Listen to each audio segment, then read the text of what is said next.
Assalamu alaikum, урматтуу подписчиктер, Валюта каналынын подписчиктери. Мына сиздер менен бүгүн 29-iyun түштөн кийинки валюталарды көзөтөбүз. Кадамжай районундагы Байман Батыр базарындагы банктар. Финка банк.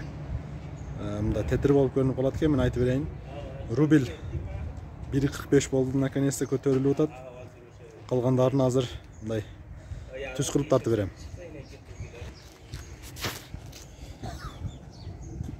Мына Финка банк.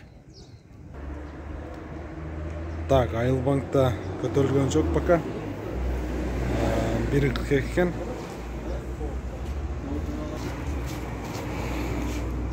Мына дұрса Айыл банктагы. Мына компанияны да көрсөтүп коеюн.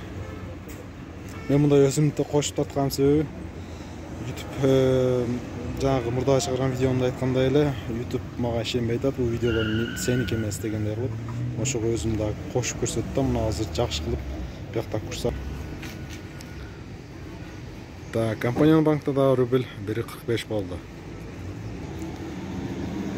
Ошол достор, каналга катталабыз, классты басабыз, көп адамдар көрүп алсын, пайдаланып алсын.